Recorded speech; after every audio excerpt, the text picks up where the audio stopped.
you have decided to stay in there. And are you locked in there? Do you have to stay in there because you haven't signed this permission slip to have a Texas DPS officer with you 24 hours a day? Yes, I am here. I did ask DPS if I was free to leave, and I was told I was not free to leave unless I sign the permission slip agreeing to be released into DPS custody so that they can ensure my return on Wednesday so they can have a quorum. Um, right And now, are you uh, free to roam the grounds of the Capitol? I mean, can you go to your office or do you have to stay in the chamber? initially I was only allowed to go to stay within the chamber, but since the first I guess since the first order, I am allowed to go to my office. So I can go from my office with an escort by the sergeants, and DPS will be outside of my office, and then I can come back down to the floor with an escort from the sergeant's office in the Capitol. And so do you have any plans to go back to your office or are you just going to stay camped out inside the chamber here? I mean, I have no plans. Literally, when I woke up this morning, my goal was to come here and fight any type of motion that would change the rules that would harm the Democrats' ability to fight.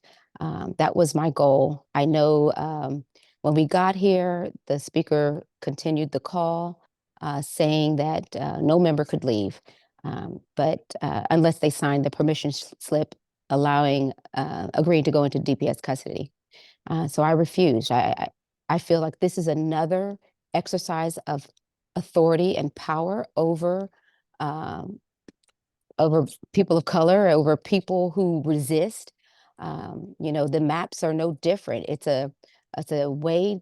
These maps that have been requested by Trump and the DC billionaires are a way to have power over those who are um, smaller, less than them.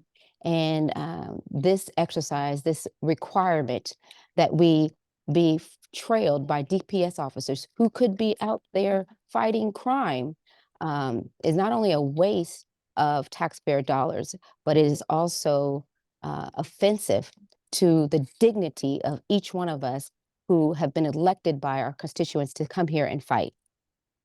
Now, the other Democrats, everybody else, I believe, signed the permission slip, so they're going to be escorted. But you really felt that strongly that you just wanted to stay inside here and not sign that. Well, well, I didn't want to stay. I just refused to go along. I just refused to agree to their terms. I mean, I have a right to resist. I have a right to oppose, just like my voters do, just like Texans have a right to challenge government. And that's what I'm doing. I'm challenging these decisions that are being made. I don't agree with them. And this is the peaceful way that I am expressing it. And so, what do you say to any Republicans who say, look, you wouldn't have to go through this if you had showed up in the first place? Well, they started it. They started the action when they agreed to do what Trump has asked them to do, and that's to take 5 seats away from the current Congress people. My congressman, Mark Vesey, is set to lose his seat in Tarrant County. We may lose two seats that have traditionally been held by uh, Black people, um, so that Trump can get what he wants. So Trump is taking these seats at the cost of Black and Brown people. And so my position is that I'm here resisting and refusing uh, to do what they tell us to do just because they have the upper hand. They have the power. The House Redistricting Committee has now passed the new congressional maps that will give Republicans 5 new majority seats. It could come to the House floor on Wednesday at the earliest. So, how big of a floor fight do you expect there to be? Well, and I got nothing but time. I'm going to be here. I'll be prepared. I have asked the chair of the House Democratic Caucus to join me. He is here, And we will be working together, all of us, all the Democrats will be working together to get that legal record set so that we can take this fight to the courts. We worked hard to make sure that we uh, gained the support of California, and the Governor Newsom has agreed to bring up his body to have a temporary hold on their independent commission so that they can pass different maps and that would neutralize what Texas is doing. And so it's important that we continue to raise awareness and fight and resist in ways that show that we will not be bullied. We will not be pushovers. We are here to fight, and I am proud of the work that we've done as Democrats to make that known. I know when I spoke with Chairman Wu earlier, he said that, they want to get these maps in front of the US Supreme Court as soon as possible, because after a certain point in time, they will not look at changing the maps if it's really close to the election. And the problem for the Democrats is that these maps and ballots need to be in place by mid-January for the March 3rd primary.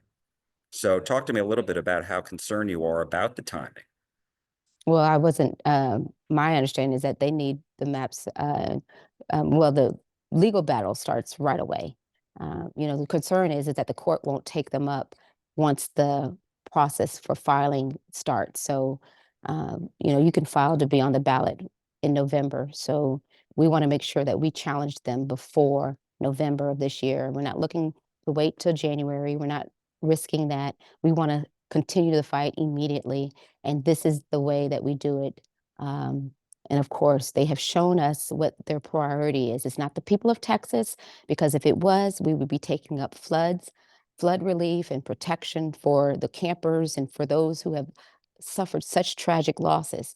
We would be doing that instead of taking up uh, redistricting and taking up rigging our elections and silencing the voices of Black and Brown Texans. If that was truly their intent, that would be first. But we know what their intent is, and that's to um, silence Black and Brown voters. And let me ask you about potential penalties that House Democrats may face beyond the daily fines, beyond the costs of Texas DPS going out and searching for Democrats across the state. Some Republicans I spoke with said they really want to see Democrats lose their vice chairmanships of committees, lose their chairmanships of subcommittees, lose their seniority. What do you say to that? Look, I don't have any of that, and I have nothing to lose. All I am here to do is fight for my constituents. Even if I had that, again, I would put it all on the line to make sure that I take a stand. They will do whatever they want to do because they have the numbers, but that doesn't mean that I have to go down just willingly lay down for that. I can still fight. I will go down swinging, and that's what I continue to do. Democratic State Representative Nicole Collier of Fort Worth. Thank you so much. We Thank appreciate you, it. Jack. Thank you, Jack.